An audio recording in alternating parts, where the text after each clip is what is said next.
Declan.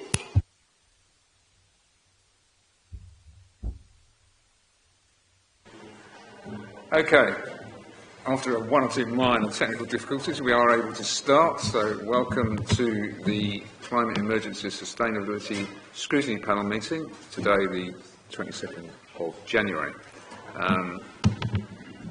We have a lot of people with us today, so welcome to all people who are not normally here. I look forward to your contributions later on. The meeting is being webcast, so if you don't want to be seen by 27 people across the world, then please let us know now. And we will get on with the emergency procedures. When the continuous alarm bell sounds, you must evacuate the building by one of the designated exits and proceed to the named assembly point. The designated exits are signposted. Arrangements are in place for the safe evacuation of disabled people. Okay, we have a couple of apologies. Alex Beaumont is being substituted by Duncan Hounsell, and Anna Box is being substituted by Toby Simon, who is not yet with us, but will appear at some point. I don't know if there are any other apologies. No. Okay, thank you. So item 4, direct declarations of interest. Does anybody wish to declare an interest in anything in the lines of normal business? We don't want to know anything too personal. Okay, good. So no directives of interest. So I have no urgent business to report. And I'd just like to say thank you to being flexible with the meeting change, because this meeting was originally for last Thursday. But because of the Salford by-election, it was postponed until today. And so some people are unable to be here because of that. Okay, so we're blessed with two speakers this morning. The first is Sol Green, who's going to talk to us about the London Road and Snow Hill livable neighbourhoods. Hello, nice to see you. I'm sure the officers have told you the procedure. Okay, so when you're ready, please talk to us. Perfect, thank you. Good morning. I'm Sol Green, and I'm speaking on behalf of Vineyards Residents Association about the London Road and Snow Hill livable neighbourhood. Despite its name, the scheme aims to divert large amounts of traffic onto London Road. As nearly all of this is headed to or from the west or north, it will go via Paragon, Vineyards, Lansdowne Road and the historic core of Bath. It is up to 7,000 vehicles a day, according to a council estimate. That would be added to already congested streets, an increase of up to 40%.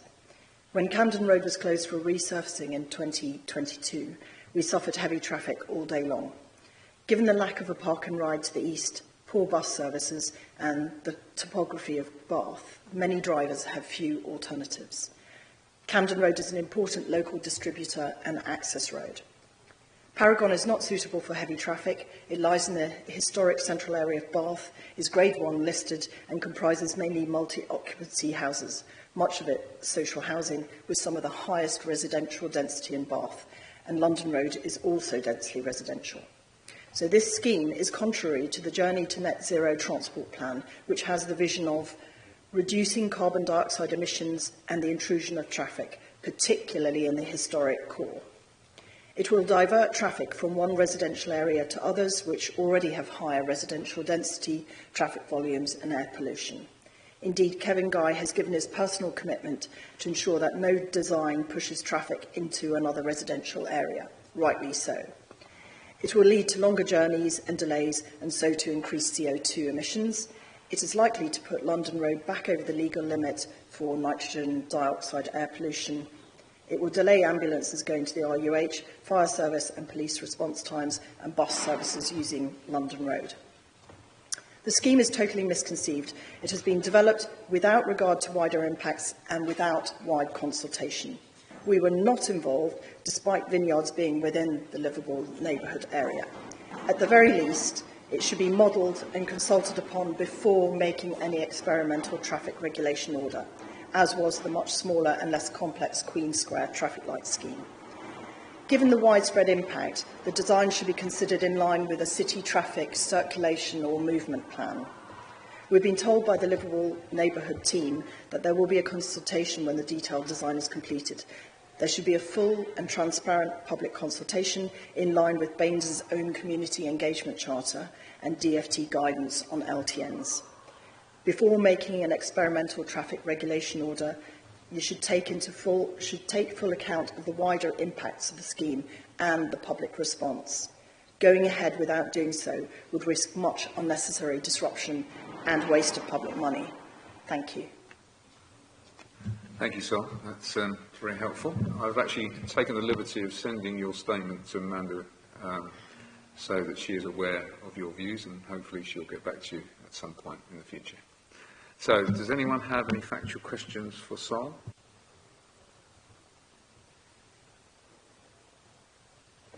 Okay. Yes, June. Maybe I didn't catch it, but why is this being done? What are the benefits to what area, where, please? It's principally the bus gate that is being proposed is in Camden Road, Eastbourne Avenue. So obviously the residents of that particular local area have requested it. But the issue is that there has not been wider consultation even within the Liverpool neighbourhood, let alone neighbouring areas that are greatly impacted. Because if you close off one street, the traffic doesn't just evaporate, it will go somewhere else. And so there will be impacts on others. And that hasn't been modelled and hasn't been consulted on. Thank you. Any further questions? Okay, thank you, Sol. Thank you. Right, we move on to David, who's going to talk to us about transport issues, as he often does. Nice to see you, David.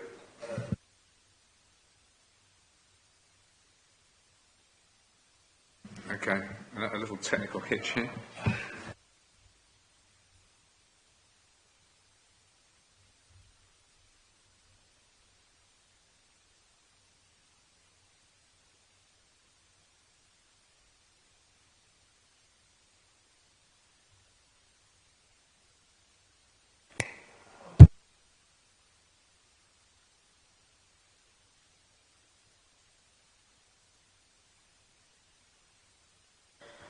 Okay.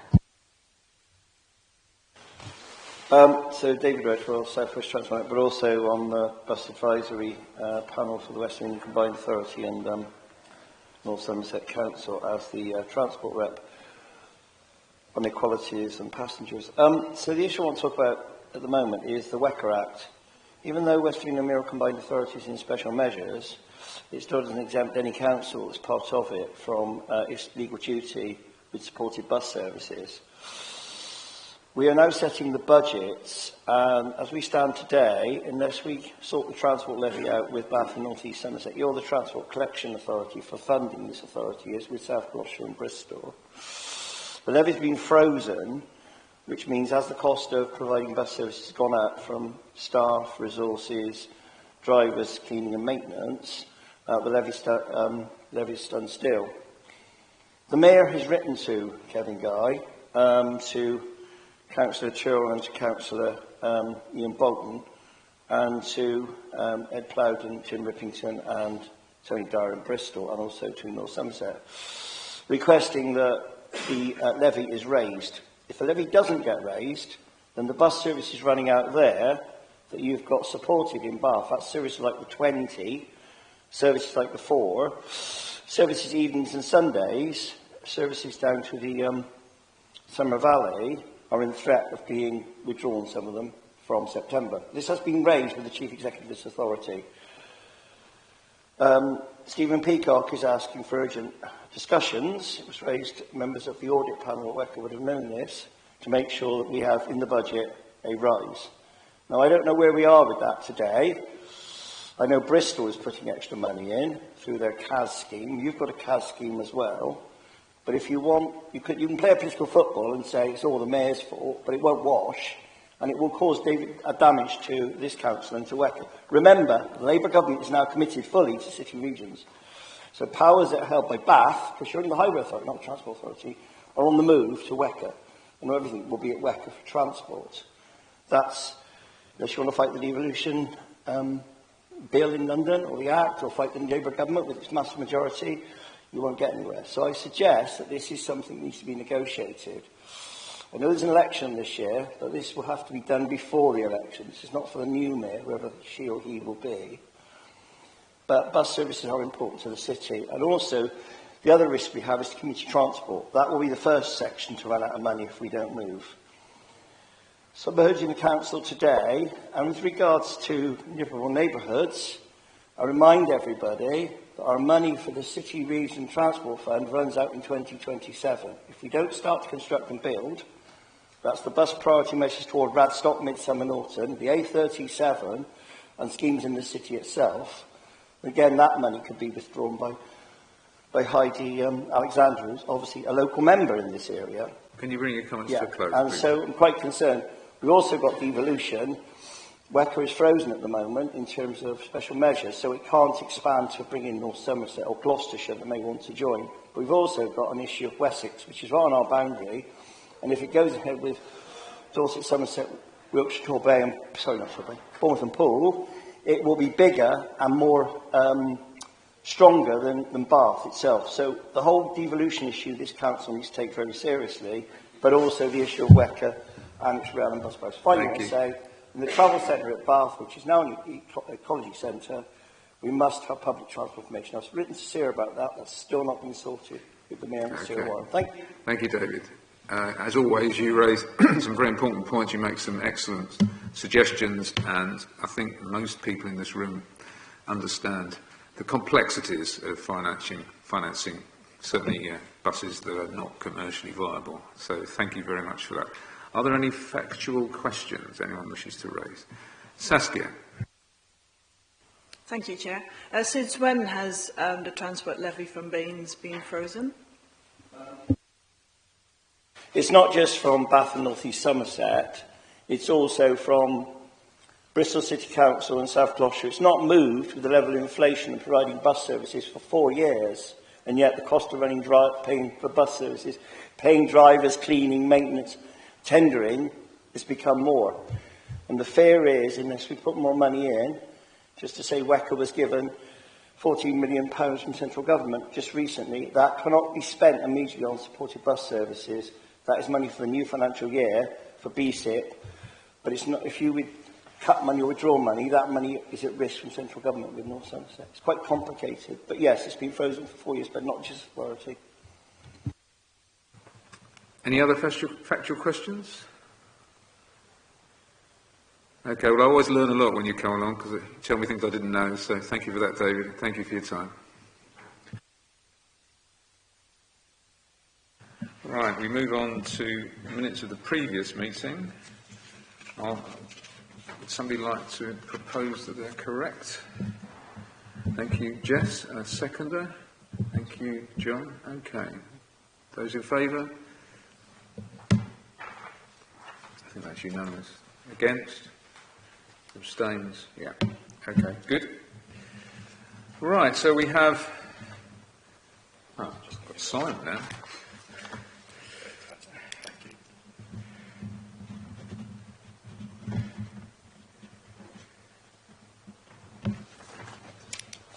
So we have Matt with us, and as I said earlier, the other cabinet members who would possibly be here are not here because of the late move of the date of this meeting.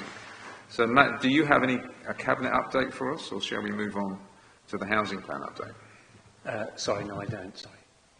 Okay, so we can move on to the housing plan update. An obvious comment, but it's very easy to go this way. This is not the local plan that we're going to be discussing here. This is the housing plan, which is much more about what this council are doing in the way of supporting affordable housing and social housing. Okay, so I'll pass over to Matt, who no doubt will introduce this cast of thousands we have before us today. So over to you, Matt. Thank you, Chair. Well, to start with, I'm the Cabinet Member for the Built Environment, Housing and Sustainable Development. And with me are housing officers, a director, AQUIS for the next agenda item. But obviously, as the Cabinet Member, I obviously endorse this plan that you have before you. It encompasses all aspects of housing services and delivery across the Council, and clearly outlines our objectives for the next 5 years. It aligns closely with the ambitions defined in the corporate strategy and responds directly to the 2023 economic strategy, and specifically ensuring that Baines residents have access to affordable and high-quality housing. It also supports our manifesto commitments, particularly delivering the right houses in the right places, supporting vulnerable adults, and delivering for children and young people. Now, it's inevitable that Bath and North East Somerset will continue to face housing-related challenges. However, the housing plan provides a focused approach in key areas, such as releasing land for homes, which is incredibly complex, scaling up Baines homes, which is also complex and needs careful planning, and addressing affordability across our area. As many of you know, we do have an affordability sort of crisis in Bath particularly. And these initiatives will help tackle some of those challenges of living in a high property value area where, with insufficient affordable housing. So additionally, the defined objectives of our housing support and housing suitability work will help alleviate homelessness and temporary accommodation pressures, as well as support more vulnerable households by improving the condition of the existing housing stock. So I'll hand over to Graham Saborn, who has a short presentation, and look forward to your questions afterwards. Thank you, Councillor McCabe, and good morning, panel. I think I know most of the panel, but for those of you who are not aware, my name is Graham Saborn, and I'm Head of Housing Services. So we do have a short presentation for you to go through the plan. The plan is, as I'm sure you've seen, is fairly detailed, so I'm not proposing to go through it line by line, just draw out some of the key themes from the plan. So if we move on.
Thank you. I am going to need that screen as well, because unfortunately I can't see the screen opposite. So I think the first thing before I start, I was going to say I'm proposing to talk for around 20 minutes, if that's okay. No longer than that, and then that will give you time to answer the briefer questions. the better, more time for questions. Okay, thank you. So I think the first thing to say is that the Council has a large number of high-level ambitions which are dependent upon good housing outcomes.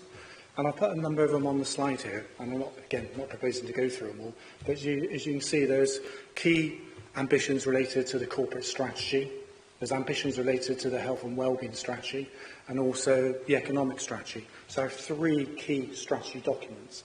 If we don't get the good housing outcomes which we all want, then we won't be able to deliver on these ambitions. And some of them are not as obvious as they would first seem. So, for example, delivering for children and adults. At first sight, you may not think that's a housing ambition, but actually it is a housing ambition. Because if we don't enable our transition in children to transition from children to adults in secure housing, then they won't have successful outcomes. Whether that is in social housing, whether that is in market housing, or whether that is in some form of supported housing. Housing is absolutely key. And the same is relevant for the other issues around as well. So housing outcomes are really key for us as a council on delivering on our high-level ambitions. The housing strategy, or the housing plan as we call it, sits underneath the 3 strategies I just referenced. It sits alongside a number of other strategies which we have in sustainable communities, so our heritage plan, our green plans and various other plans. And underneath this plan sits a whole raft of other strategies and documents. So the housing plan, whilst it's fairly comprehensive, is not the final document in relation to housing plans. And we give an example of one of those documents which sits underneath it today, which is our domestic abuse accommodation strategy. The reason we bring that here is just to give you an example. But there are a plethora of policies and strategies which sit underneath it. I should say, just in relation to why we have strategies underneath plans, some of them are statutory documents and we have to refer to them as strategies, such as the domestic accommodation strategy. So, hopefully you've had a chance to have a look through a housing plan. The way we've tried to structure it is we've tried to set some local housing context, local to the district, and our housing context is quite interesting, and hopefully you will pick that up from that information. So, for example, we have a very high proportion of private rented stock within the district. So it's roughly around a quarter of all our housing stock is privately rented, and that is high. So North Somerset would be around 14%, South Gloucester would be around 16%. So us around the 24-25% is very high, and typically that's similar to a London borough or a large city centre. So that's interesting for us, and will create a number of issues when, I'm sure people are aware, there is a renters' rights bill just going through, well, it's gone through that House of Commons now, and it's just going through House of Lords stage. That will have significant implications for us as a local authority, given our high number of private rented properties. We also have, relatively speaking, fewer social rented properties in the district compared to other authorities. So on a like size-by-size basis, we should have another 2,500, 3,000 social rented properties, which we don't have. We also have relatively poor housing conditions in the district, particularly around what we refer to as excess cold hazards. So effectively, as a thermal is derived from thermal insulation. And we have a high proportion of our stock with those defects, particularly in the rural parts of the district. Conversely, and somewhat counterintuitively for many people, our houses of multiple occupation, our housing stock, is particularly good. So most people will typically think houses of multiple occupation poor, owner-occupied stock good. Actually, it's the reverse for us. And I think it's really important that we do try to base any plan on the evidence that we have. So it's really important we do consider this evidence. We also have, relatively speaking, low numbers of households in temporary accommodation. So we're in the top, or lowest quartile, depending on which way you look at it, of local authorities in the country. Yet conversely, we have relatively high numbers of rough sleepers. Now, it is good news that our rough sleeper numbers continue to go down, and there will be we'll be publishing some future good news on that, actually. So over the last 6, 7, 8 years, our numbers of rough sleepers have continued to go down. That said, they are still relatively high for the size of authority we have. So overall, we have a really interesting housing situation and housing challenge and housing market in Bath and North East Somerset. And the way we've addressed the housing plan is we've taken 5 pillars, which we're trying to theme our work around addressing that housing market challenge around these 5 pillars. So it's releasing land for housing, Baines Homes and affordable housing, with a capital A and a capital H. Affordability, housing support and housing suitability. Effectively, those first three pillars are around how do we deliver more affordable housing. And that's about, as we all know, you're not going to build anything unless you have land to build it on. So you need a pipeline, and that's why we talk about releasing land for housing. The second pillar is around, and I'll talk a bit more about these in a moment, is about scaling up Baines Homes, our council RP, which we've made a really good start on at the moment and continues to go from strength to strength. And then it's about how do we influence the market to deliver, how do we work with partners to deliver more housing that is affordable. So those first three are about delivering on more of our new build, our social housing, and all types of affordable housing actually.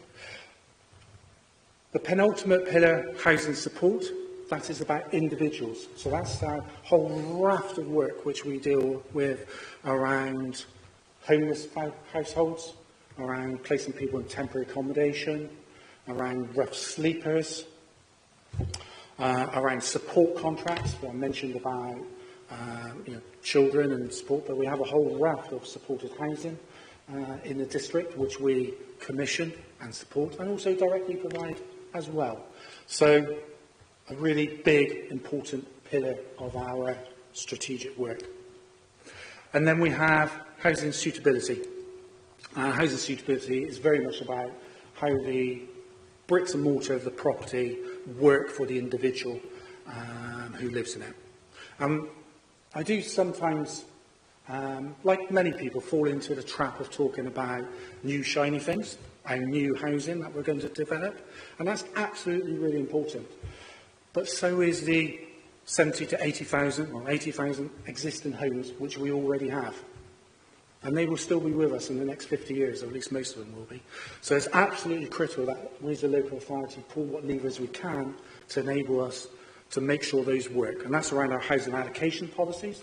So we're making sure that we ensure that the housing is more effectively used. And for example, we try to discourage single people in 4-bed properties, as an example. And we try to retain adapted properties. But it's also about our enforcement role. We have read the document, so if you could give us the salient points rather than go through each item, that would be helpful. Apologies, just try and set the kind of context, really. So that is effectively our pillars. Underneath all, you would have seen that we have clear action plans. And with that, I will effectively hand over to questions. That was a bit quicker than I was expecting. Oh, great. Okay, thank you. You sure you don't want any more time? I suppose I've cut you off at your knees there. No, that's absolutely fine. It's just really highlighting the structure, really. Okay, there's far too much detail in there to go through individual points line by line. Yeah. Okay, any questions? All right, there are some questions now. That would be embarrassing, wouldn't it? Okay, well, I'll start with Deborah, and I'll go round. Thank you, Chair, and thank you very much, Graham. I would like to start off by saying how pleased I am to see this coming through. It's, I think, a really good plan in the sense that it covers some very important areas, and the evidence basis that you're setting out, Graham, really interesting. Having said that, though, I am perhaps a little bit disappointed about the lack of measurable targets that we can see for scrutiny. I think it's going to be really important not only to be able to see the excellent work that I know you and your team are already doing around supported housing and around tackling the real problems around temporary accommodation and rough sleepers, but also on those pillars around Baines Homes. And I'm seeing lots of good words and lots of good actions, but I think when you come back to us for scrutiny, we'd like to be able to see the progress. And it's quite hard in this plan to see how we're going to be able to hold you accountable for that progress. And I worry about the sense of pace. I know this is a huge agenda, and there is a relatively small team that's had to expand, but I particularly worry about pace when I read on page 41 of our agenda pack, under your Scaling Up Baines Home plans, that developing staff capacity and professionalism is to be done slowly. I think that's perhaps not the approach we would like to see. I understand that that development needs to be done in a way that is manageable, but to set a target that we will do something slowly is perhaps not what we would like to see, because we need desperately to deliver across all of these pillars, because there is a real housing crisis within Baines, and tackling that needs urgent and dedicated action. So I hope you'll be able to, hope the Cabinet member and officers will be able to reassure me that in some of this documentation underneath there are swift actions planned, and that we will be able to understand that as a scrutiny committee. Thank you. Can I come back on that? Thank you. I think that's really helpful points. We do have a suite of KPIs which sits underneath this document, and I'm very happy to come back if so wish at a Can you future tell us point. what KPIs, please? Sorry, key performance indicators, to talk about those and to work out whether they are suitable for you, because we are very happy to see whether we can improve them and whether they meet your requirements. So very happy to do that. In relation to the plan, I think you're primarily talking about Baines Homes in relation to your comment, aren't you? And it's very hard about how much detail you set, because housing services is a very broad service. Baines Homes is absolutely a really important element of that, but one element of that. So we did struggle with how much detail we put in there. Picking up your particular point about slowly, I think I'd take that one on the chin, actually, and I think what we meant was incrementally, and I did look at it and think we'll change that. We meant incrementally. And the reason we say that is because there is a process, and you need to do things in a linear fashion, and the first stage is about that pipeline, and until we're really clear on the pipeline, that then informs the scale of the staff sat behind it. But it does send the wrong message using the word slowly, so hands up. Okay, Jess, please. Thank you. And I also want to say that I found the document a useful framework for understanding all the different aspects of the Council's work around housing, so thank you.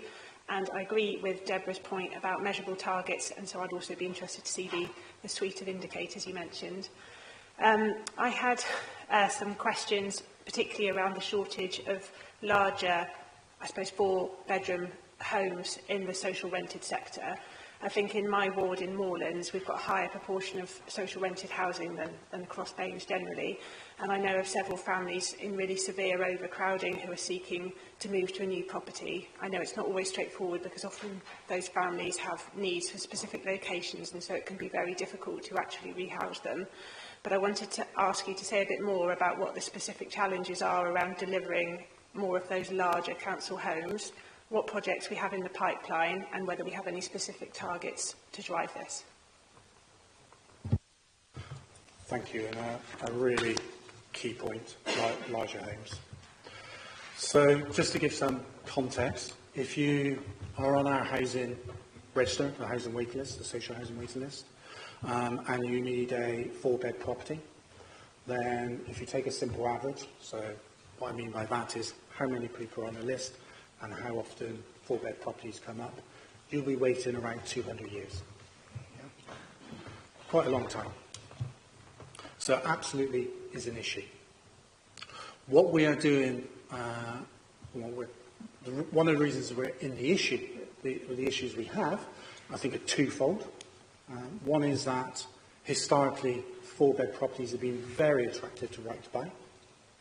So a disproportionate number of those large family homes were sold through the Right to Buy process. And the flip side is that 4-bed properties are very expensive to build. There are larger land plots, there are larger materials, and the rents are not commensurate that the housing associations achieve with that larger plot size and that larger capital cost. So therefore, there is not really a huge incentive for RPs to build 4-bed properties, typically speaking. So what are we doing about it? Well, we're doing a number of things, really. So one is that, first of all, it's this point I talk about efficient use of the housing stock. What we're trying to do is work with the RPs to make sure that the 4-bed properties, which we do still hold on to, are being effectively used. And when I referenced it is not in anyone's interest where we have a single person in a 4-bed property, well, we do have that. You know, that is the situation. And it's perfectly understandable how we've got into that situation. That person may have brought up their family in that home. They get on well with their neighbours. You know, there's no real incentive for them to move, and we need to try and change that balance to incentivise them to move. That may be financial, that may be around other attractive properties and letting policies which encourage them to move. We're also doing some work with the housing associations to turn the dial on some of their developments. So effectively, as I said, it is more cost effective for them to produce smaller units. We mandate through our local housing plan that they have to provide a proportion, but it is a relatively small proportion of 4-bed properties. What we have done recently is we have funded one of the housing associations, large housing associations, which we work with in the district, to convert about 50% of their stock on one site to 4-bed. And that's effectively by funding the difference. So funding that gap funding, so it's gap funding what we refer to. So I can't quite remember the exact cost. I think it's around 50,000 a unit we've put into it, but that's changed something from a small 1 or 2-bed to a 4-bed. So we've done that. And also in relation to Baines Homes as well, well, clearly, you know, where there's an opportunity to deliver larger properties, it hasn't been forthcoming at this stage, but where there is the opportunity, we will do that. But it is an absolute challenge, and there is no silver bullet to this. Under occupancy point, Graham, I can see that's a big issue. Did you say that we don't currently have an incentive for people to move on, but that we are looking at options? Just to elaborate a bit more on that. We do have an incentive package, but I don't think it's a sufficient incentive package at the moment.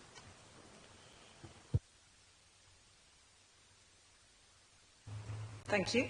I would also like to reiterate the question on KPI. So my question was around nearly 5,000 households registered on the home search waiting list.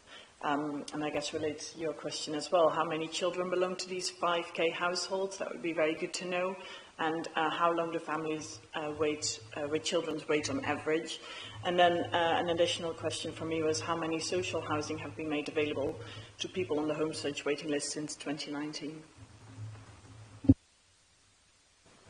I'm going to have to get back to you on those figures. But certainly in relation to the children, I will get back to you in relation to that figure. In relation to how many properties have become available each year, well, it's typically around 500 to 600 properties a year become available. It very much depends year on year. That's generally the number. Is that social housing? Yeah, social rented properties. 500 to 600. I would say, though, the 5,000 number, you do need to understand what that means. So of that 5,000 households who are on the housing waiting list, around 1,000 households we would class as in urgent or high need to move. So that is that they are effectively homeless, they're statutorily overcrowded, or they have a medical need to move. So for me, it's, you know, and for us, it's that 1,000 households, which is the really key number. The remaining 4,000 are people who wish to move. And they may be perfectly good reasons that they wish to move, but they are, for example, they may have employment in a different side of the district. They may have friends and families in a different side of the district. But they are adequately housed at present. Okay, thanks. Matt, do you also? If I could just add to that. So as the Cabinet member, one of the questions I've been asking right from the word go was how many new social rental units do we need to be able to address the people who are assessed as urgent? If there's 1,000 of them and only 500 units come up every year, how many more do we need? And that's why we have the target for 1,000, for the council to own 1,000 units by 2033. And that is to ensure that we can adequately respond to everyone who's classed as urgent. So that's all, Chair. Thank you, Matt. Grant, do you have a question? I suppose what I find quite alarming, quite concerning, is that we're rapidly moving in the wrong direction on waiting times. And if we just look at some of the increases in the numbers, high priority 56 weeks in 2019, now 76 weeks as of 2023. And then the non-priority again, 3.3 years in 2019, now 4.4 years. So I want to understand how that relates nationally, and to how we looked at how we're doing it compared to similar authorities across the country. Is it just that Baines is experiencing quite this rapid increase in waiting times, and what does this plan actually do to address that? Because, and you'll be aware, I've sat here before and scrutinised the development plan, and things have got worse. Thank you. There's a number of parts to that question, isn't there? How do we, taking one of the latter ones, how do we compare nationally? We compare very well nationally, actually. So, as I mentioned before, we're in the top quartile for people in temporary accommodation. For move on, and you see in the housing plan, we do give figures for how long it takes people in various groups to move on. That is very good, actually. So we should be under no illusions that in Bath and North East Somerset, we are in a very enviable position. So typically, and I'm sure people read in the press and the news coverage on this, it is not unusual to have households in temporary accommodation 5+ years. In Baines, you'd be lucky if you're in temporary accommodation for a year. Yeah. So we are in a very positive position nationally. In relation to trends, you're absolutely right to point that out. The trends are heading in the wrong direction, and I think likewise that's a national issue.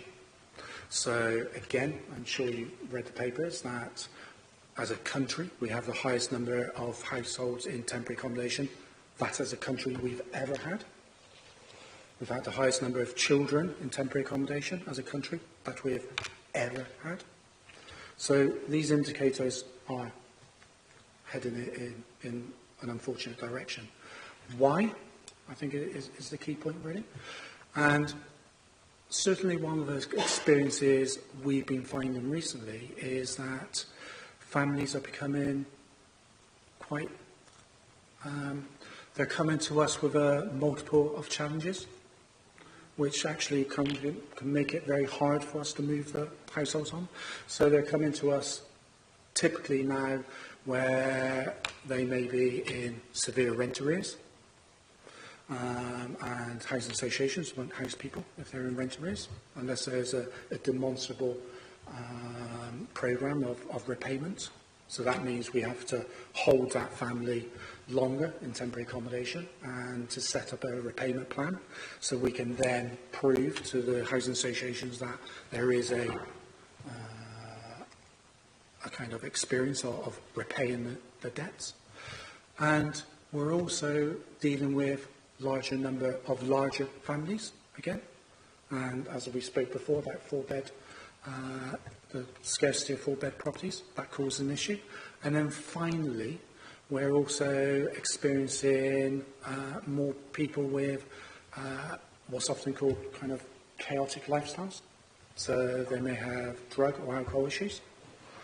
And again, we need to hold those individuals in temporary accommodation for longer so that we can try to turn that around into a positive outcome, which we can then demonstrate to the housing associations.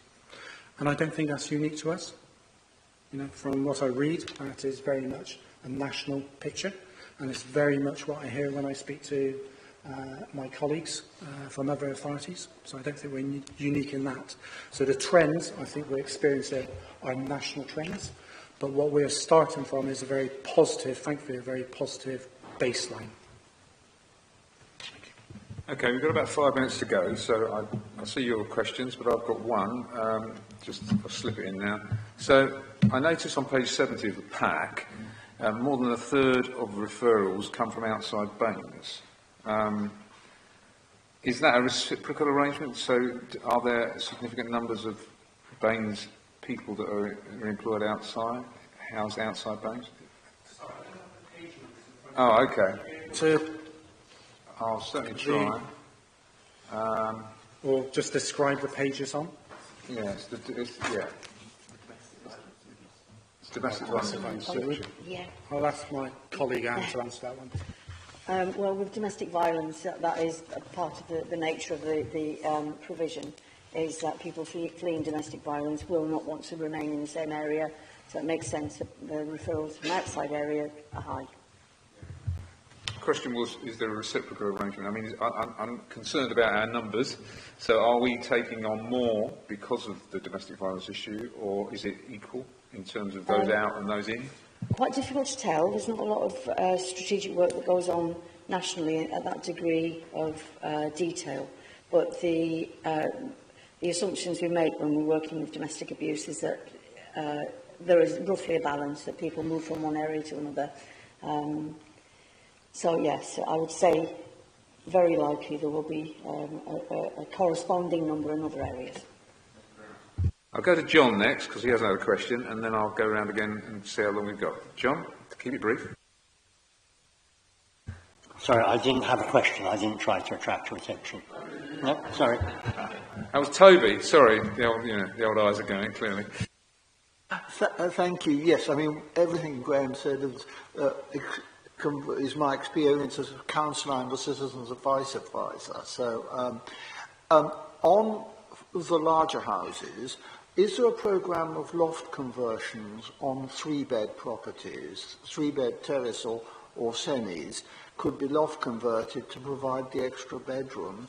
And are there sort of financial or organisational blockages to that? It's a really interesting question.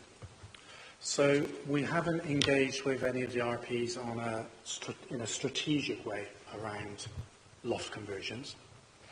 What we have done, though, is engage with them individually around loft conversions and extensions. Now, that is typically, so some of the examples where we've done that recently, is we've done it for our children and families colleagues. So where there is care proceedings, and it would be in the council's interest for the family to remain in the property and take on an additional member of the family, and that would be aided by an extension, for example. Then we have engaged with RPs with mixed results, that has to be said. So we're always willing to, because it's in the council's interest and in the family's interest, we tend to be fairly generous, so we are willing to effectively fund that. And even in a position of funding, we still get refused. It's hard to necessarily unpick why that is. So I think my experience is probably about 50-50. And I think it's effectively housing associations, and again, it's hard to talk in general terms. And some are very good, some less so. But I suppose it creates an unorthodox housing stock for them. If they start modifying properties around, it does affect their repair regimes, perhaps. Okay.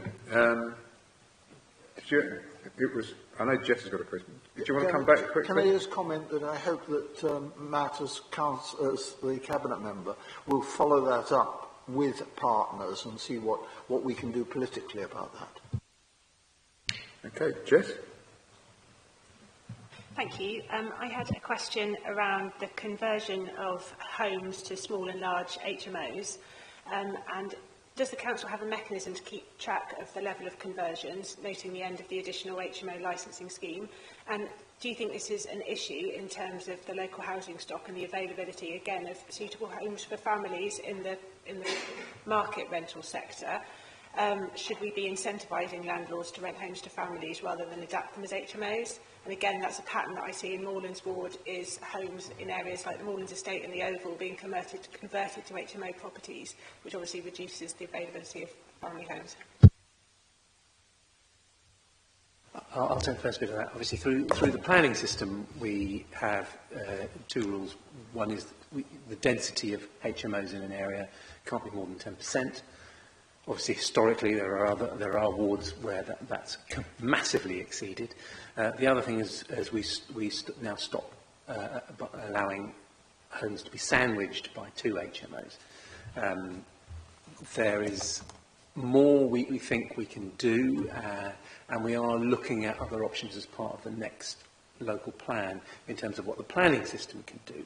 But I don't know whether I don't know from the housing point of view. The only bit I'd like to add, Jess, is that you're correct, it's now becoming harder to track HMOs at the current point with the cessation of the smaller HMO licensing scheme. However, that said, the Renters' Rights Bill includes a clause in there at the moment, or requirement, I should say, that all private landlords will need to effectively register their properties. We don't exactly know the details, but effectively my understanding of that is that will be an online national database, which will be a penalty not to do it, of not inconsiderable £40,000 penalty if you don't do that. What we don't yet know is what that level of detail is. So clearly you have to put the owner's name and address on. What level of detail underneath we don't yet know. Can I just quickly add, so we did have a small HMO registration scheme. The government allowed local authorities to do that, but the purpose of it was to bring up the standard in the small HMOs. And once you've done that, and the scheme comes to an end, they're basically saying, well, the job's done, so you now have to find the evidence that the standards in small HMOs have dropped before we'll allow you to run another small registration scheme. So that means right now, because our scheme ended last year, right now we are in the position of the planning system, people coming into the planning system saying, no, there's HMOs here, here, here, that we don't know about. And that's not a comfortable place to be. What does that mean for applying the sandwiching? So it may be that when we apply the sandwich test, we don't know that one of the properties is an HMO until local people tell us. And at that point, we can refuse. But again, we need local people to tell us where the HMOs are. So again, with the new local plan, we're looking at how we can better understand where HMOs are, whether we need to actually zone areas of the city for family homes and not HMOs. And we're looking at what the new government's bringing forward, as Graham said, through the Renters' Bill. Okay, well, we've run out of time, but I'm going to allow two quick questions, one from Deb and one from Deborah and one from Grant. So Deborah first. Chair, I'm really sorry, because although this is a quick question, it might be a long answer. There is a huge increase over the last decade of numbers of students, particularly within Bath, from Bath University and Bath Spa. What are you doing to work with the universities to get them to make sure that there is a provision, proper provision, so that students have enough accommodation while not challenging the problems of families in the city? And at the other end of the curve, an increase in age-related and older people. Very briefly, what are we doing to try and make sure that we've got the right sort of housing for people to be able to downsize into and hopefully be more central, where they can not need to travel in with private cars and things like that, because they're in a more walkable place? Thank you. If I may, I'd say both of those are essentially planning questions, and that's not what we're here to discuss. Okay, thumbs up. But I'm happy to come and have a discussion with you about that in another context. And certainly that will be coming forward through the local plan, and how we try and deliver through the local plan more houses that are for the whole life, that they are adaptable. As you get older, you can stay in your house. So those sorts of things. Sorry, Chair, then. I didn't accurately phrase it then, because I think there is a provision of housing issue which is not just a planning question, which is about partnership with the university as a potential demander of accommodation and supplier of accommodation. Okay, that I would still say is part of the planning system, because currently we have planning rules that say student accommodation, purpose-built student accommodation, should be on campus, unless you have an agreement with one of the higher education establishments that there is a need that can't be fulfilled elsewhere, in which case we will look at new student accommodation. So all the student accommodation that's going through at the moment is from prior to the local plan partial update from 2 years ago now, is it? Which brought that new rule in. So at the moment, we're working with the universities to look at the next 20 years about their provision and where that provision will be, but that's through the local plan. Okay, thank you. Last question for Grant. Infrastructure is often one of the big issues for particularly town and parish councils that have taken on larger developments. And I notice in the report it only mentions infrastructure twice. So I'm concerned about how we say that infrastructure is going to help create communities. But on the flip side of that, we also need to account for the existing communities in Bath and North East Somerset, and I think that's not really touched upon, and how they form part of the process and form this part of this report. On one page you mentioned about the housing mission board, for example. But, you know, are parish and town councils involved in that? Will they have any say? Will you bring them along with us? Because they're often the ones having to deal with the brunt of the problems caused by larger housing developments. I can speak from my experience within Poulton. I'm sure you'll be aware of the large housing developments we have had there, and the difficulties we've had with the implementation of infrastructure that's been promised and not delivered for years, well, decades, actually, from when the developments first start. So I think we need to understand those problems, but also think about the communities that already exist and not always about creating new ones. I think it's planning. I would say that is a planning issue, but you are absolutely right that infrastructure is a major issue, and I don't think the planning system delivers sufficiently, and this is my personal view, delivers sufficiently for other communities. And you talk about what Portland's experienced in terms of all that extra housing, and you're very close to my ward, and we take the traffic from Poulton that's trying to get to and from Bath, because that's where the jobs are, and we've had no upgrade to infrastructure, and we've got one particular point where there's lots of accidents because there's so much more traffic on a sharp bend towards Timsbury. Trying to get the planning system to deliver that infrastructure, because you're absolutely right, the biggest obstacles to building more houses is land supply, cash, infrastructure and skills. Now, WECA's supposed to do the skills. WECA's also supposed to help with the infrastructure.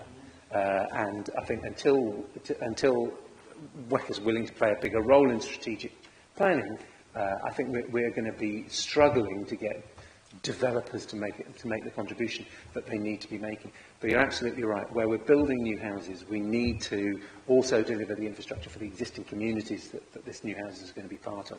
And I don't think we've done a good enough job over the years. Okay.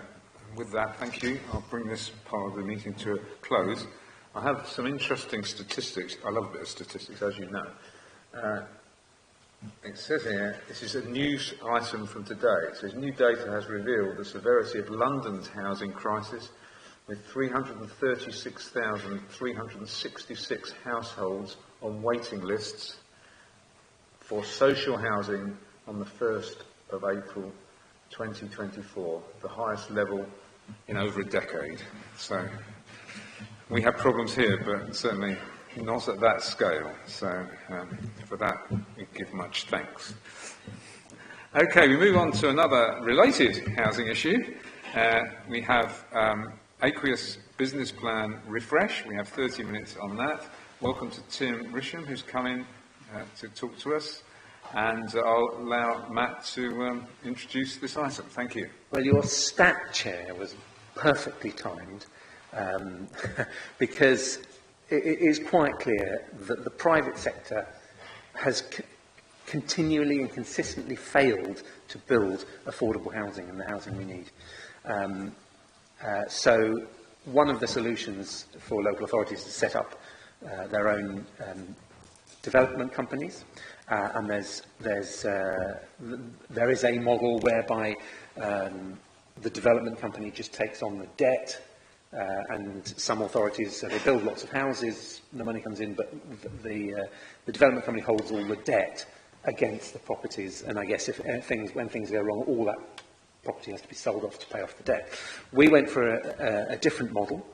Aqueous was set up by the council over 7 years ago with a focus on delivering housing development and private rental housing on surplus council land and properties.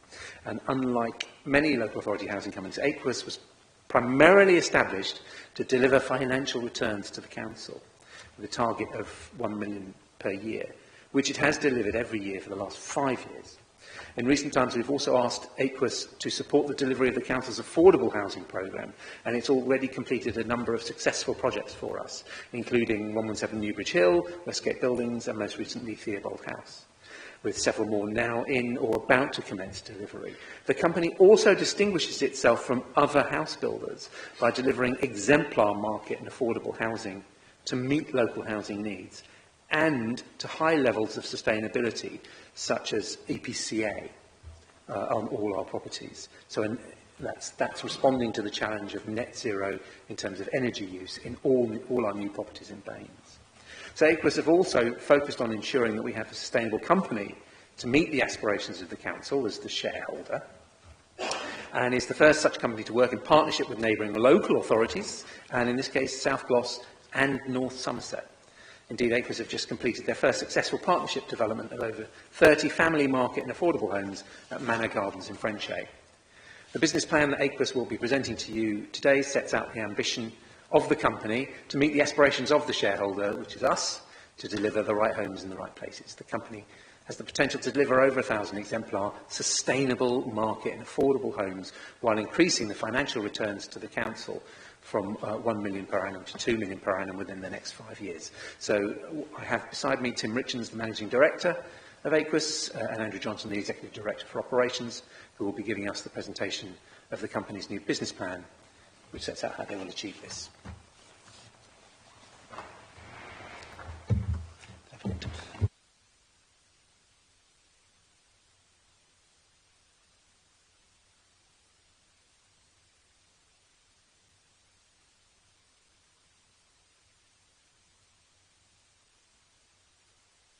Just getting their technology ready.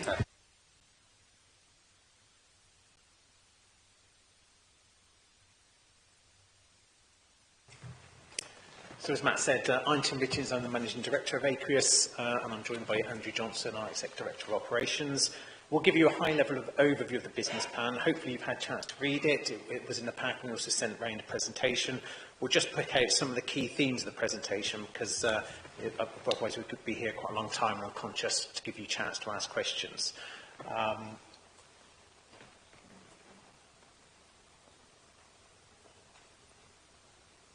Whilst that's going on, let me just give you a little bit of an overview of the company. So as I said, Aqueous is the Baines-owned local authority housing company, and we have two companies. We have Aqueous Construction, which delivers and develops the new homes, the new builds, and we also have Aqueous Developments Limited, or ADL, which deals with our private rented and more recently providing local authority housing fund homes, which are homes that are aimed at the council's refugee scheme.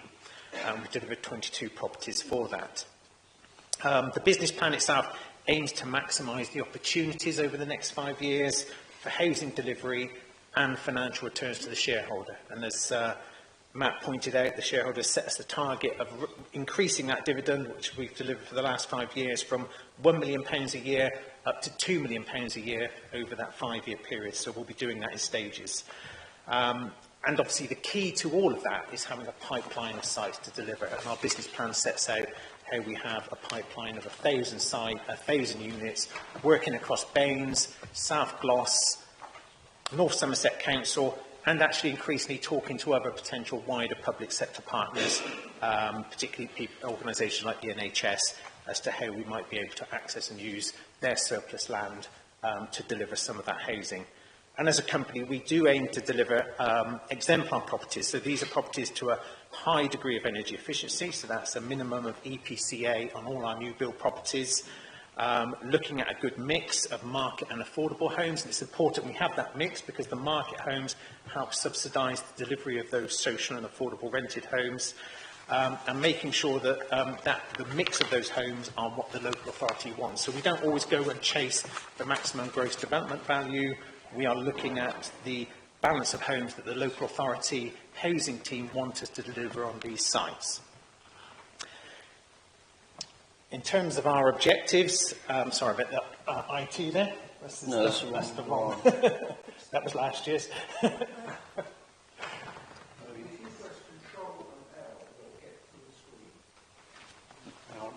This is last year. Yeah.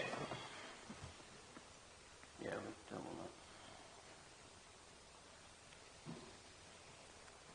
I'll just carry on talking and we'll catch up. I've actually got a printed version in front of me. So in terms of our objectives, we've set some short, medium and long-term objectives for the company over the sort of next 1 to 3 years, and 3 to 5 years, and then 5 years plus. And some of the key aims of that around energy efficiency, for example, we're currently set in the short term delivering EPCA homes. In the medium term, we want to move to, we're working with a number of energy providers about a zero bill scheme for 10 years. And then in the longer term, looking at how we can look at delivering zero carbon, whilst not just in once it's delivered, but actually in delivery, and looking at the mechanisms to do that over the next 10 years. Looking at over that period, how we grow the number of sites we're actually delivering. Like any housing development, there is a development cycle. We have to start with identifying the sites, doing feasibilities, then working through the planning process, and all of that can take time. But certainly by the end of that 5-year period, we want to be delivering on around 12 sites. So that's quite a big ambition from where we are now. And the key point to all of that around delivering financial returns to Baines Council as our shareholder, and that return helps support the council's frontline services, rising that from £1 million a year to £2 million a year.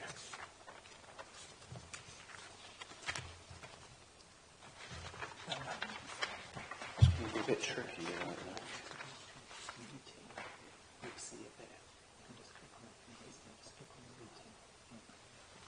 Sorry about that. I will move on though. I think the key point I wanted to pull out is that there is a balance here in terms of delivering financial returns to the council as well as delivering all of those social outcomes.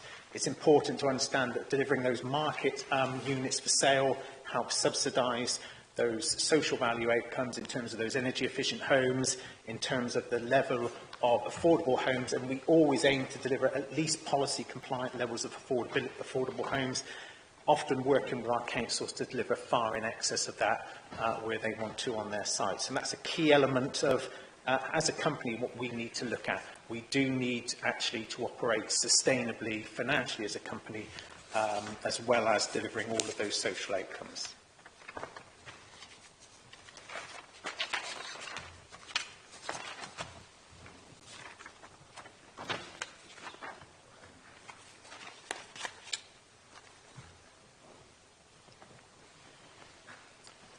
Andrew, should we just move on and start picking up some of the strengths and weaknesses and opportunities? Because there are a range of issues that we face as a company, the strengths, opportunities, weaknesses and threats.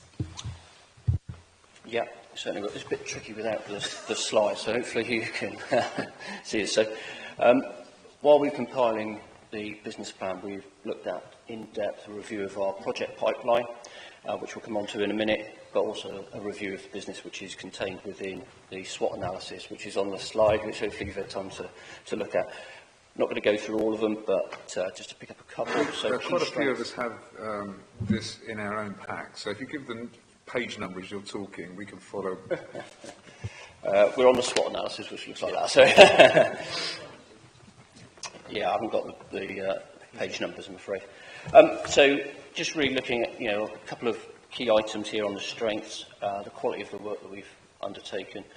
Matt mentioned Manor Gardens, and that is an exemplar product that we've delivered on there, meeting all the requirements of the organisation. And we can use that going forward to proof of concept of the aqueous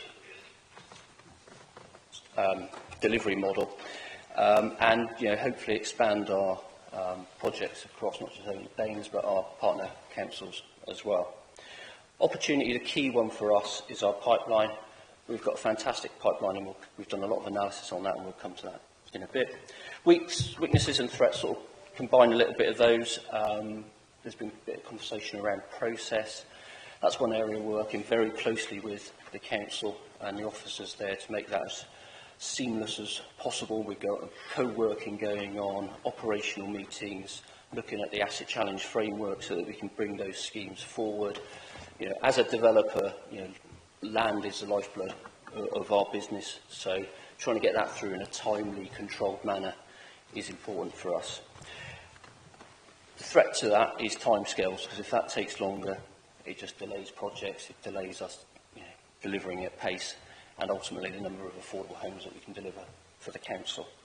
Some macroeconomics that we need to be mindful of, the inflationary pressures that we've all seen over the last few years. That is now baked into our cost base. There is no way that that is receding from our supply chain. That's what they've got used to charging. So we need to work within those constraints, and also interest rates where they seem to be stubbornly static at the moment. That has obviously a cost to finance and affects the viability of some of our schemes. So just going on to pipeline, done an awful lot of work at looking at all of the projects that currently sit within our project pipeline. As Matt says, over 1,000 units in the pipeline, so it's a fantastic opportunity to move forward. 38% of those, in fact higher than 38% now, are some form of affordable product. But to look at how we can more accurately forecast that in the business plan, we've categorised those into 3 definitions, so that is secured, probable and pipeline. So each of those schemes have been analysed, so if they've got an instruction to carry on, a full business case, that is quite clearly secured. Those projects that we think have got an 85% chance of going to site are probable, and then everything else sits in pipeline. There's, on the right-hand side, there's a list of some of the sites that we got going through there that are probable in categorisation, and you can see that we've got a number of sites there from Baines, South Gloucestershire and North Somerset. So some really good relationships being built outside of the region. Just on to the next slide. So the left-hand chart just looks at those contracts, if you like, and their status. So 5% secured, 56% are in probable, and the balance in pipeline. Really encouraging with the 56%. The 5% is below what we would expect as an organisation. It needs to be higher than that. And we're working very hard to move that from left to right so that we can have more projects on site. The middle chart actually then carries out a bit of analysis around the number of units and where they sit in the development stage. So there's 10 development stages and then a final one where we are on site. And the aim here is for us to be able to monitor those projects, and they need to track from left to right. We're not looking for the left-hand side to diminish, because we need to replenish the pipeline with new schemes. So you can see there, on-site 4%, full business case 1%, so that's the 5% that we've got secured.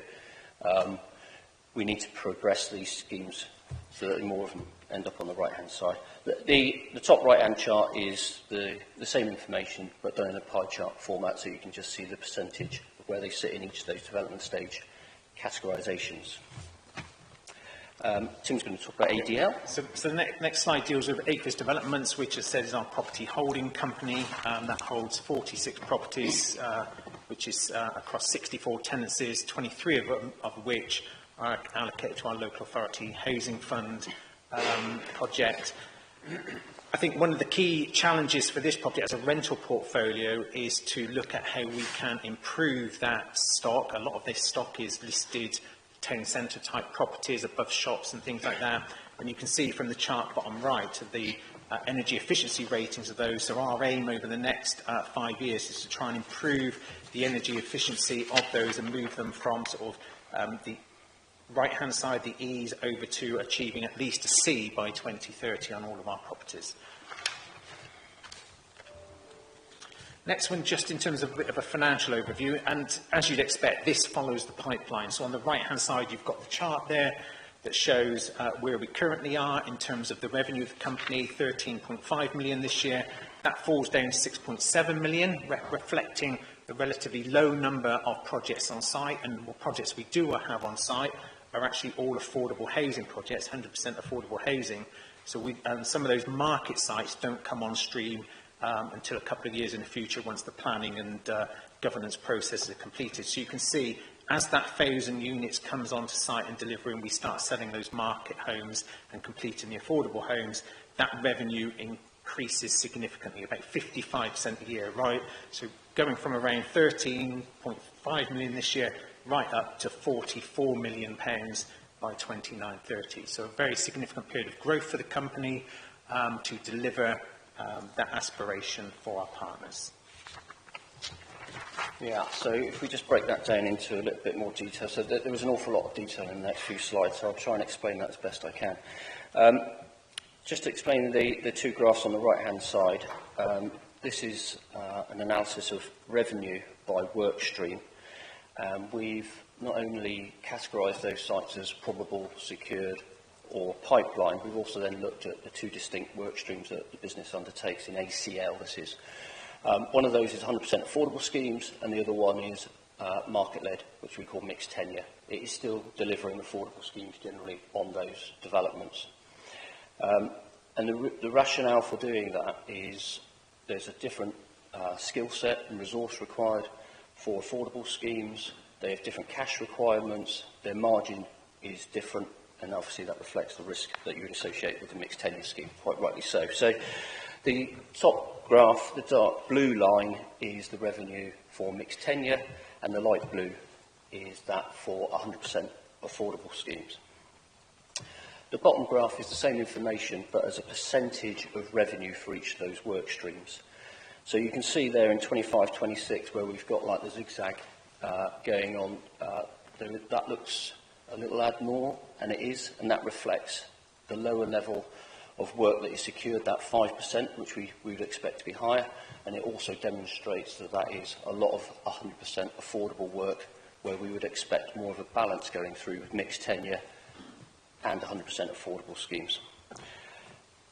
What will happen with the mixed tenure schemes is they're generally larger in nature, they're more complex, they take longer to go through the process, and then the turnover and margin is associated with the legal completion of the sale of those units, which is generally longer than the affordable projects that we undertake.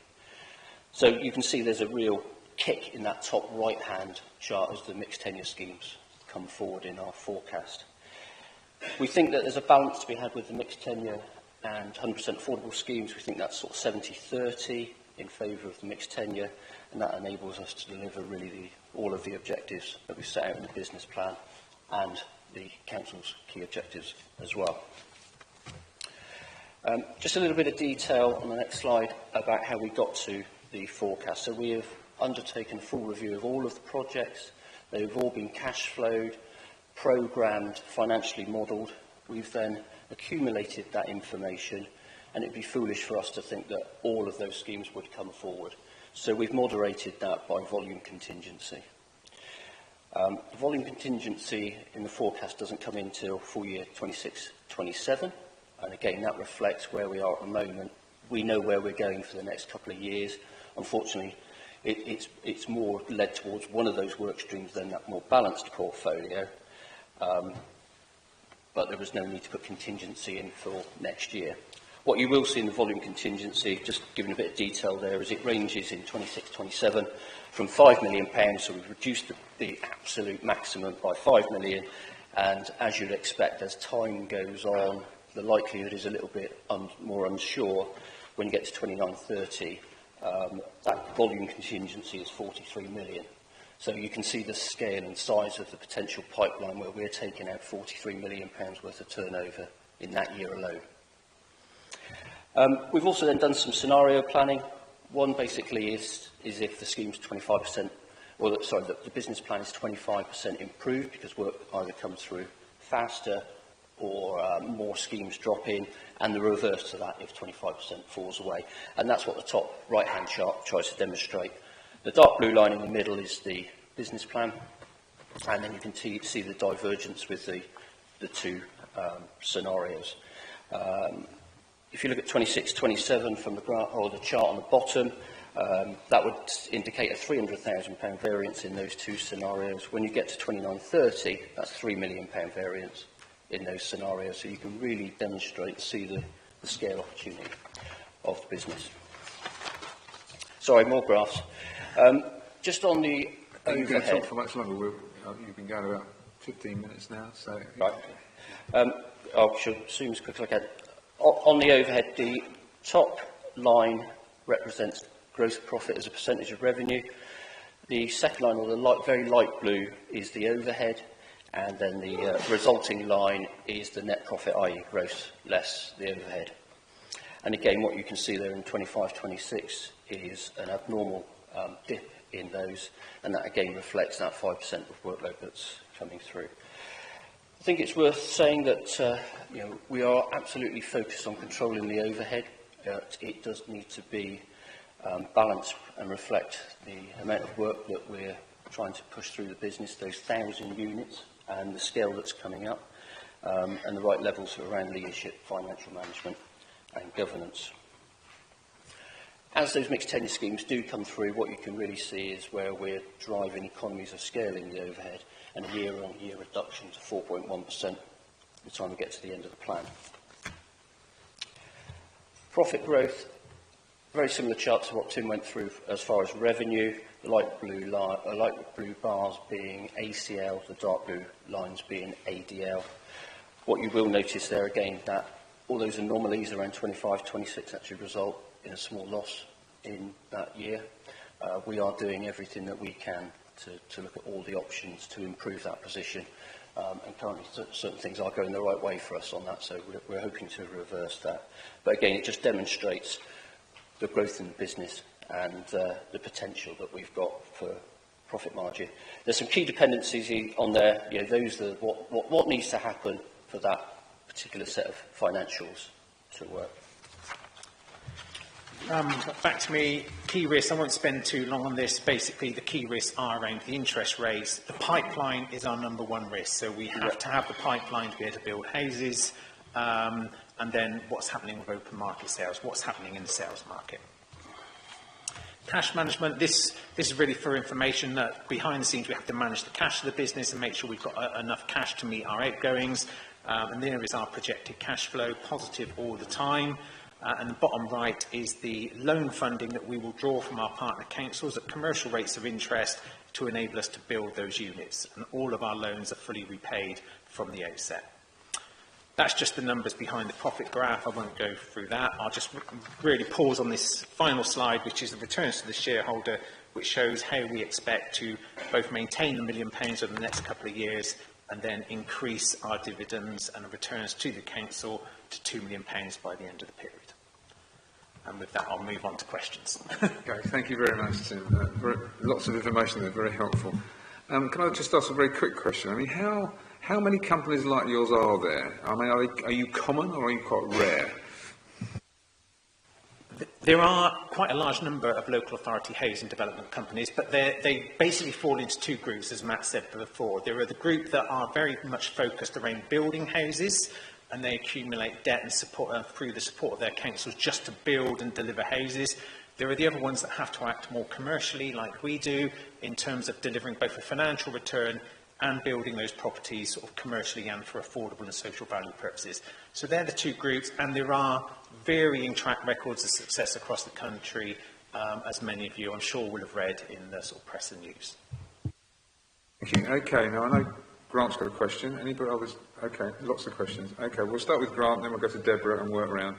Keep it brief, please. You said in your presentation that one of the key risks was open market sales, and there's a big emphasis also on this 30% affordable housing and then 60% presumably not affordable housing. So I'm just wondering why you're putting such a large emphasis, particularly given the housing plan we just went through, on non-affordable housing, as it were, when you're also saying that one of the biggest risks for your business is open market sales. It just doesn't seem to align both with Baines' strategy, and what you're you said in your presentation. I hope I'm not the only one that's a bit baffled by that. I think, as with any developer, there is a balance between the social and the market housing, but we are very much driven by delivering that social value housing, both in terms of some of our schemes are 100% affordable schemes, and we work with all of our council partners on what they want from their sites in terms of that, recognising that the social schemes have to be funded and have to be paid for. Now, obviously, on those sites that have the balance between market and affordable, that can be drawn in through the sales of the market homes. But again, we're not just chasing maximum development value on those market homes. We're building a selection of market homes driven by what the councils want us to build on those sites. That could see a different sort of mix. We might build homes for key workers or aimed at key workers. We might build more, say, on one site, more four-bedroom homes. In one particular site we're doing with one council where they are very much driving that site towards four-bedroom homes. So we're driven by the council in terms of what they want in terms of the market. In terms of the social homes, whether there has to be that balance, we recognise that. We recognise that the social homes have to be paid for, and therefore there is that balance to be achieved by generating income, but also in paying the returns. We are a company that was set up both to deliver those market and affordable homes, but also to deliver a financial return to the shareholder. So again, the shareholder has to strike a balance between achieving that financial returns, which are now baked into the council's medium-term financial resource plans, versus delivering those social value outcomes. To add to that, if you look at some of our schemes, we're delivering above policy compliant affordable as well. So certainly if you look at what a scheme that we've got with North Somerset, we're 40 or even 50% affordable. So those homes would just not be delivered if it wasn't for that site being released for open market sales. So it is an enabler for those affordable homes. Yeah, can I add as well? A commercial company, a normal commercial company will be extracting 20%. The expectation would be they're extracting 20% in overheads to generate their profit. Acres takes out 4%, I think 4.1% for overheads, which means that they can deliver more for the available money. So remember I said the challenge of building houses is land, cash, infrastructure and skills. Where does the cash come from to subsidise the affordable housing? Well, what we're trying to do here, I think, over the next few years is generate our own cash to subsidise affordable housing and not rely on Homes England. Homes England will be there to ensure a brownfield site is ready to be developed, but how do you subsidise the affordable? And I think by not extracting all that profit on each development, as the private sector would, gives Acres an advantage, not just for us, but the neighbouring authorities we're working with. And it's okay, it's not simply we funnel cash and they build affordable. It's using the market to sell market houses to generate money that will then subsidise affordable. So that affordable could be on site, so as I said, delivering above policy, but it could be one site as a market in order to subsidise another site where the council, we're saying to them, this is where we want above policy, affordable. How does your system of delivery stack up to deliver the cash to subsidise those affordables? So it's not a straight, some of the other, so Devon or Cornwall are just running companies that just rack up debt, millions of pounds of debt, and just deliver. It's not that sort of thing, because I don't think we didn't have an appetite for that kind of risk. Thank you, Matt. Thank you, Andrew. Thank you, Tim. So we'll go around quickly. Deborah? Another question about risk. I'm taking Matt's 4 issues. One of his issues is skills. One of the things that doesn't come out of the business plan is the skills of your contractors and the ability for them, for you to manage that increase, particularly given the very high quality standards you've got and the trickiness of having people who can deliver to EPCA standards. So can you talk to us a bit about how you're managing that risk and whether that's creating any constraints for you in your future plans? Yeah, you're certainly not wrong to highlight skills and the shortage in the construction industry. I think the average age is 54 at the moment, construction worker. I think when you look at the scale that we're delivering, it's ambitious, I think, for us, hopefully. But in the scale of the overall sector that we're working in, you know, we need to play our part in engaging with that supply chain to make sure that they see us as a key partner for them to do that. So we're already spending lots of time with the right contractors, because the type of properties or type of developments we're doing are very mixed, whether that's be above retail, in the middle of town, or Bath Quays North, are very different types of projects and they need different contractors. So we're spending quite a lot of time trying to engage with them to make sure that they have got the right skills to do that. The industry's moved massively around energy efficiency as well.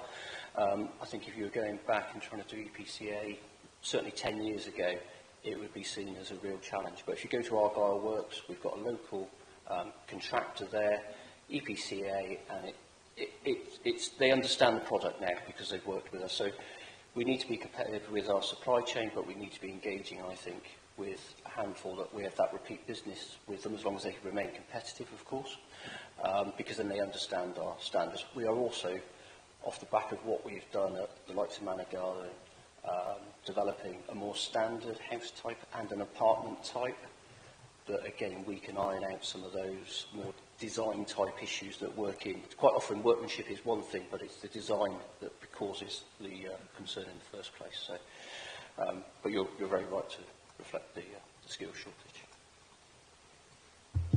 Okay, moving around then. John? Thank you, Chair. You've mentioned several times the need to find the right balance between delivering a financial return and achieving desirable housing outcomes.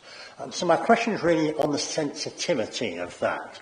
How much of a burden, how much of a drag is the financial return to the shareholder on your ability to deliver those outcomes? So, for example, if that were halved, would you be able to make a substantial difference in the outcomes?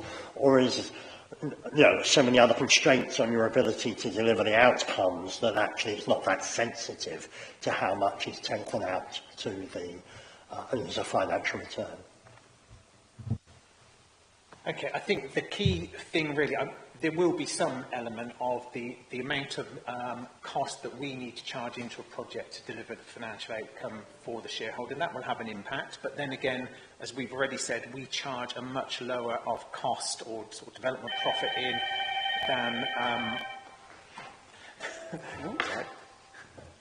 than most other sort of commercial developers would. So we've already got a good balance there. I think the key thing to finding that balance are individual sites. So what are the constraints on the sites? How, is there sort of contamination things we have to deal with? What is the viability that drives the site?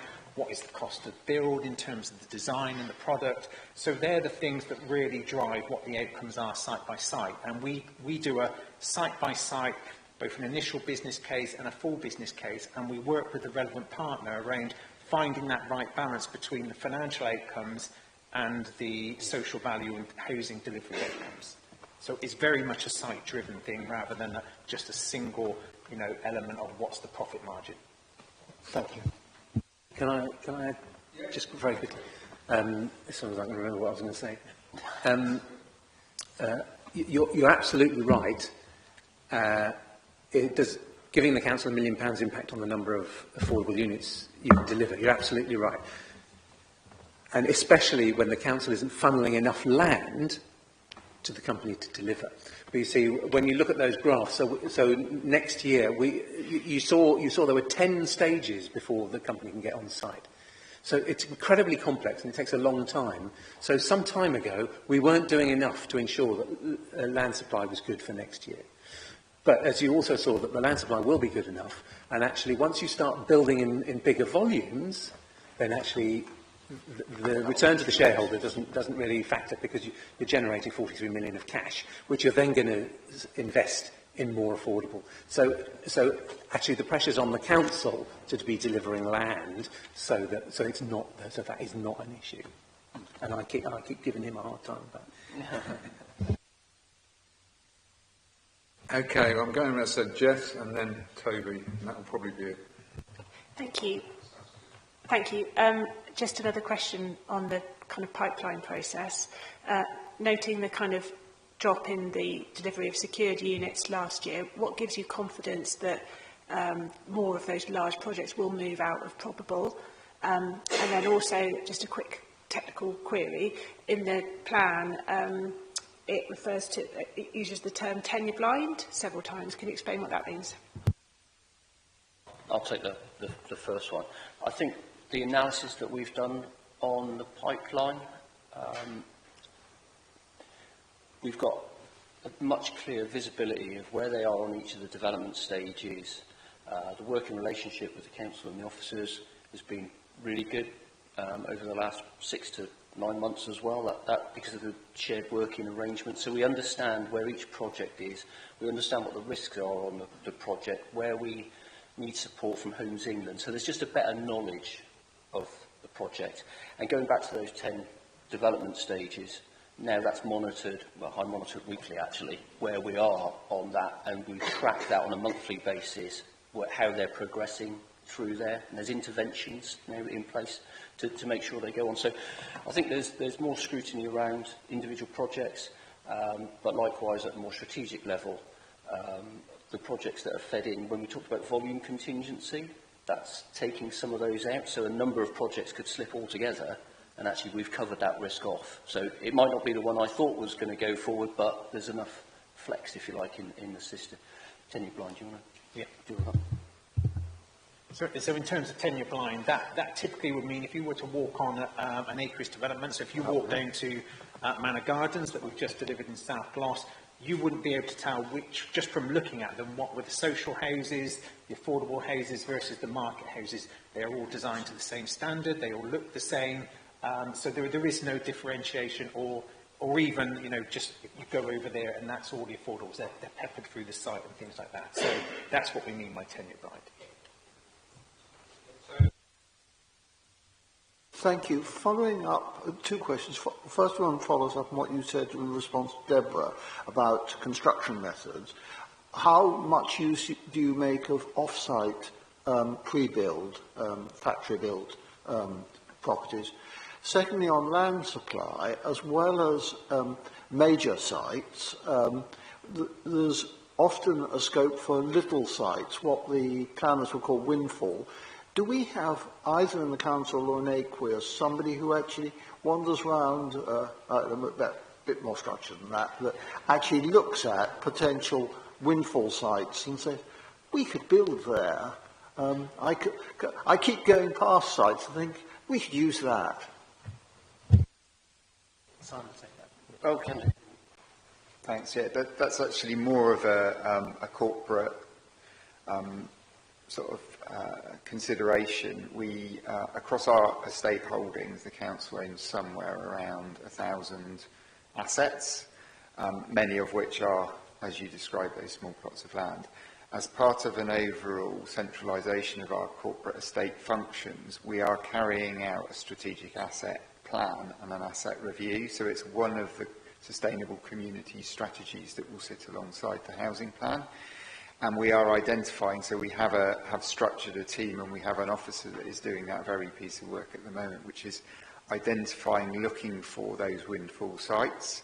Many of them are land that adjoins or is adjacent to land that Curo own as well, which was part of the stock transfer. So what we're trying to also do is identify where there are partner organisations that we can put those small parcels of land together to aggregate a larger outcome, we're doing that. And as Tim referred, that land supply pipeline is really important to feed into the business with some visibility, because then the business can plan how it integrates that with its construction skills and its resources and starts to accelerate and bring those forward. So we are at the point of identifying, and we think there are quite a large number of smaller sites that we can try and release and bring forward as part of our estate review. It's good, but I was also thinking of privately owned sites, you know, housing, private houses, back gardens, those sort of issues. I think we might expect those to come forward through the planning system, but I think we're still keen to work with partners. And you talked about, say, modular off-site builds. I mean, you don't at the moment, but we did meet with someone on Monday who do exactly that in such a way that they're delivering on a very, very difficult site, but their style of manufacture means that they can get some units away there. They're sort of supported housing units. And so we're very keen that we look at opportunities to work with partners with different build styles. And also, you know, one of the other things internally in the council is, you know, where a plot of land is actually under the corporate estate, it's like banging on their door to say, can you declare this bit of land surplus, please? Because, you know, and so they have to go through the assessment process. But the good news that everyone should be pleased about is that we now meet bi-weekly with ACRUS. So Simon and I meet bi-weekly, and we are there to find out exactly when things get held up and what we can do as the senior influencers to chivvy the council along to release stuff, because we realise how important it is. Okay, talk about chivying the council along. Saskia, this is your last question, or our last question. Thank you, Chair. In terms of the 1 million financial returns annually to the council frontline services, what does this look like? What services will be covered, and is this ring-fenced for anything in particular?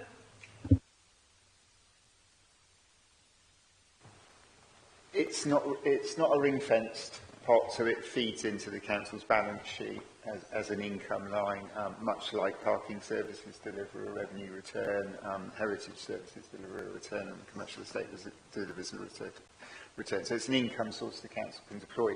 It then deploys that through its budget setting process. It's unring-fenced, so it's not money that's dedicated towards a particular outcome once the dividend comes in. Prior to the company setting that dividend level, and as part of the business planning process on each site, we have the opportunity as the shareholder and owner of the company to balance how that dividend flows through a site-specific intervention. So we can make some choices as a council as to whether we want to balance capital receipts from the land value or a dividend return to feed frontline services, or reduce the dividend return on the site and increase the level of affordable housing. So one of the benefits of the company is we have much more flexibility around what good looks like as an outcome, but we're constantly trying to balance those three objectives to still ensure that the council has a resilient medium-term financial plan in place. Okay, well, thank you. Thank you very much. It's been an interesting CS panel meeting, an unusual one, because it's all been about housing, which we don't often talk about in this panel, so I'm grateful to that. I'm also grateful to Tim, Graham, Andrew and Simon for sharing their wisdom and knowledge with us in a pleasant and helpful way, so thank you very much, and I hope you enjoy the rest of your day.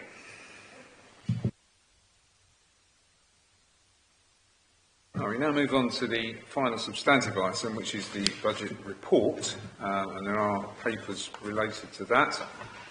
I assume that are you going to take the lead in this, Matt, or Sophie? How's it going to be organised? Well, between us, I guess. Okay, yeah. That's fine. I was just told to stay. Okay, well, you lucky fella. Can I just say at the start that I don't think we quite got this process right, because we've got a very small amount of information about our very sort of specialised budget, and I don't think there's too much anyone can argue. I could be severely wrong about that.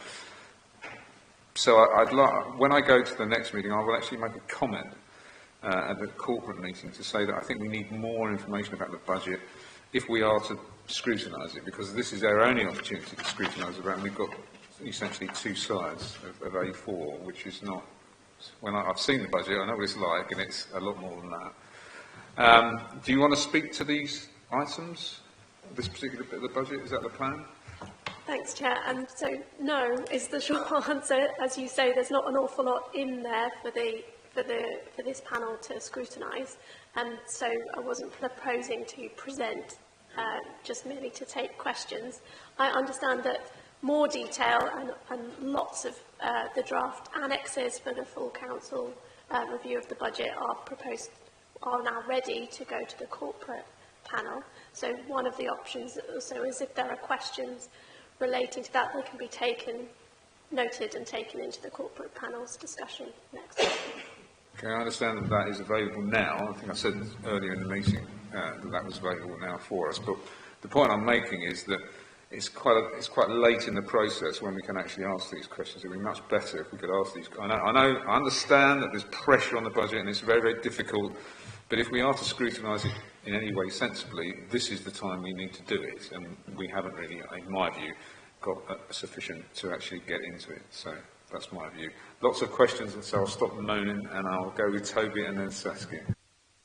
It's not so much a question, just a comment that at the corporate PDS last week, there was an explanation that the budget process was about 2 weeks behind where it had been previously, partly due to Andy moving on. So there was some criticism of that we weren't getting the chance to scrutinise effectively. But we are where we are, and we're certainly going to be coming back to it next week at corporate. Well, that makes me feel a bit better, but I'm not sure it makes anybody else feel any better. So thank you for that, Toby. Saskia, did you have a question? Thank you, Chair. What are the costs of changes to national insurance within highways and neighbourhood services alone? And is this included in the salary inflation budget lines accounting to over 1.1 million funding? I might ask Paul to come in on the detail. Paul.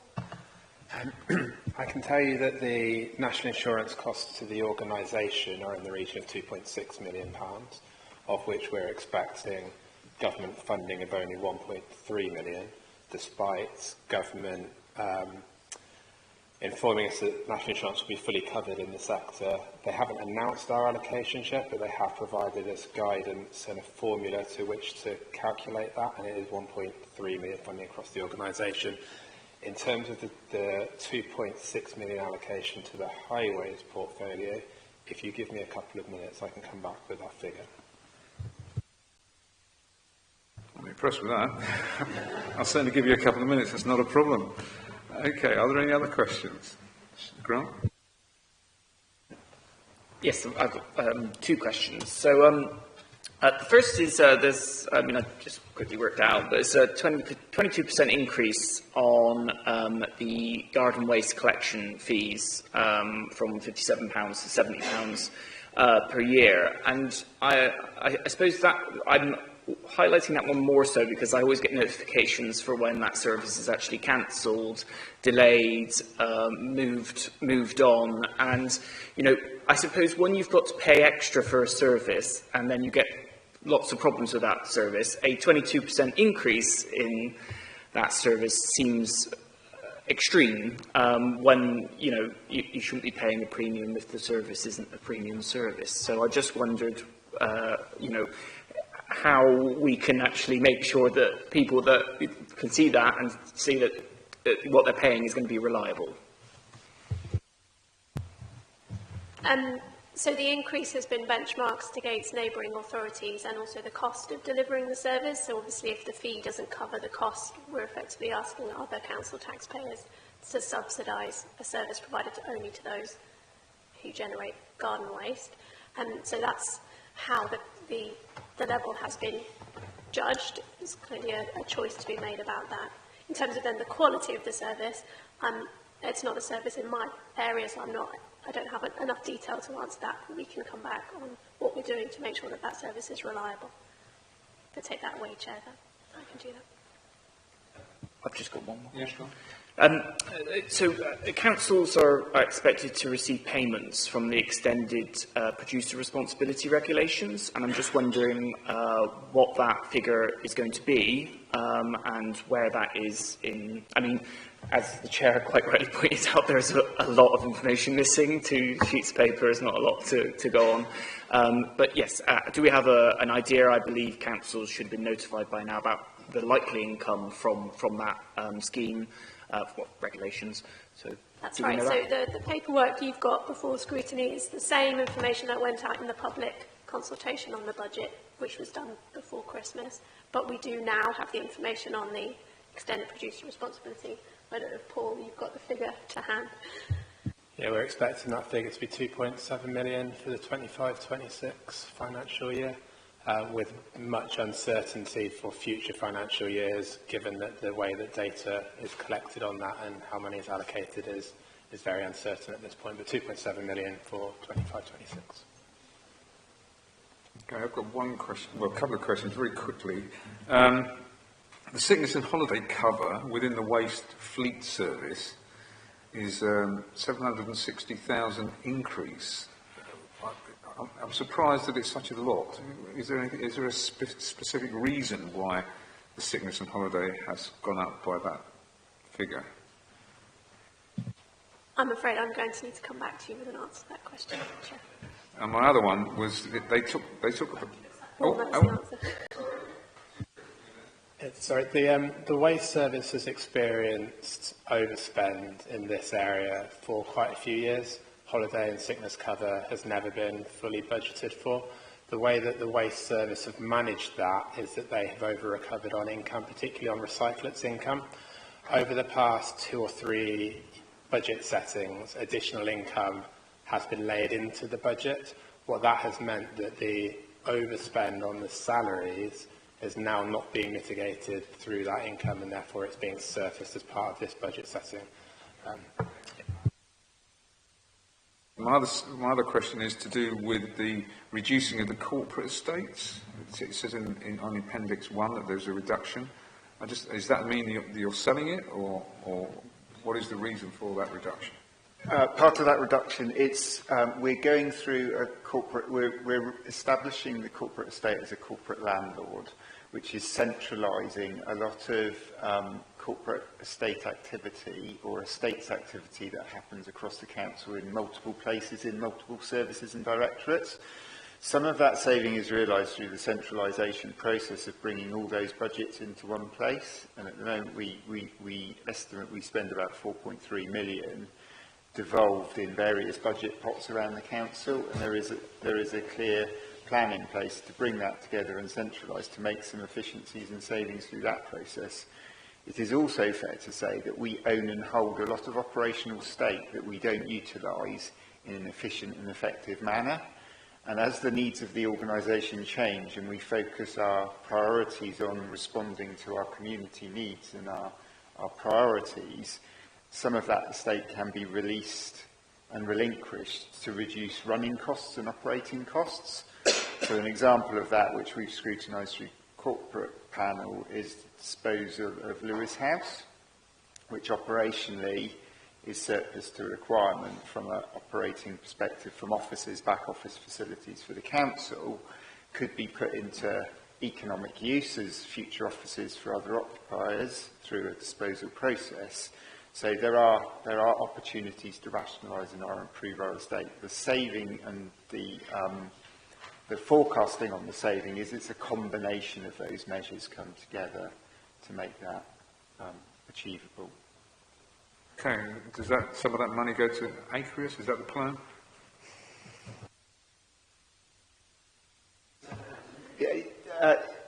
Yes. So some of that release, some of it is where we're operationally operating, we incur business rates charges, we have holding and maintenance costs. So moving that land into another economic use, like converting it for housing, biodiversity net gain is actually one of the other areas where it improves the council's revenue position because we incur operating liabilities on land through maintaining it that we can now in future think about offsetting. So redeployment and reuse of that land is part of it. Where we can't find or where that land is not efficient for the council to redeploy and reuse, we should be looking to dispose of it and not just hang on to it.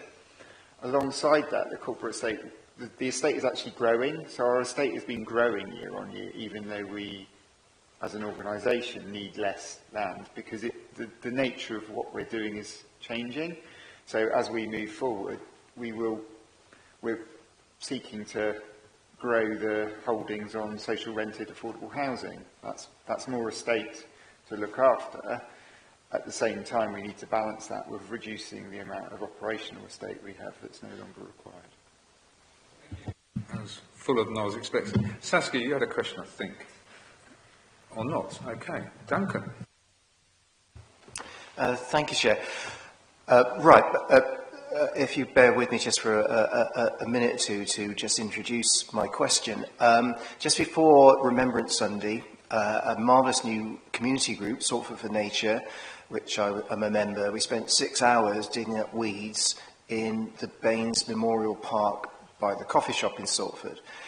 And principally the reason for that is as well as sort of, goodwill, is that Baines appears to have only the capacity to do basic maintenance, grass cutting, certainly doesn't have the capacity to do beautifying of our parks and spaces.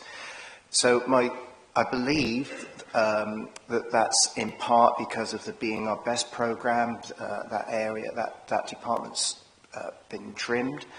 Are we satisfied that enough money is going into parks and green spaces to provide the level of quality that the public expect?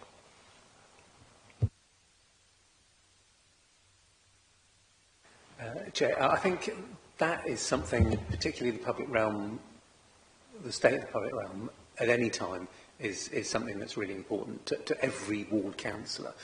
Certainly it's over the Cabinet. It's how do we look at that and make sure we're addressing that. So I think hopefully there'll be something next week at corporate that will start to answer some of those questions. Jess? Thank you. Sorry, I couldn't resist jumping in there. Linked to what Duncan said, my own experience in the last year is that the replacement of play equipment, really basic functions have deteriorated, and I hate to say that, but we have to address that because I don't feel the corporate landlord model is currently serving our play areas. Thank you. What we haven't covered in the paperwork for this scrutiny panel is the capital budget. The replacement and improvement of play equipment is covered in the capital budget, and there is money that will be invested in play equipment over the next few years in that budget. Okay. Yeah, which is another reason why it would have been nice to see the capital budget actually at this meeting. But I've made my point already. I'm not going to overstretch it. Yes, I think we'll make this the last one, Darren. Thank you, Chair. Just a general point for the future and a request, and maybe it can be picked up at corporate. Sophie, you mentioned something about benchmarking at one point. It's very hard for us within this committee because of the way that budgets are presented, and I understand we just get the incremental changes, but it's hard for us to consider what isn't being presented and how we compare to other authorities in particular. So it would be helpful if we could have more visibility of benchmarking so that we can see where there are things like the pressures on our parks, which we all see visibly, how we're doing by comparison with the rest of the South West, for example. Thank you. I think that's a good point. And it may be that we can get into the depth of benchmarking data more easily through conversations throughout the year on the quality of services and have those scrutinised when there's a bit more time. That would be service specific. Okay, thank you. Tricky when, I won't go back over it. So we move on then finally, and thank you very much, Sophie, for coming in and taking the questions. So we move on to our final item, which is the future work plan. As I said earlier, this is a housing-focused meeting largely. The next one's going to be a sort of climate-focused meeting, and it's going to have elements of flooding, river maintenance, and that type of activity. But I'm sure there may be things that you'd like to say about future topics. So I see Saskia's got a hand up, so we'll start with you, Saskia. Thank you. I just wanted to mention that the movement strategy has been on the work plan for the July, September and November meetings, but it has disappeared again. So I think this is a very urgent issue, seeing that the Livable Neighbourhoods programme is moving forward. So I would request that that comes to that request, it's not, it may have disappeared off the release paper, it hasn't disappeared off my head. There's not a lot up there, so it's rattling around in there. I'm well aware.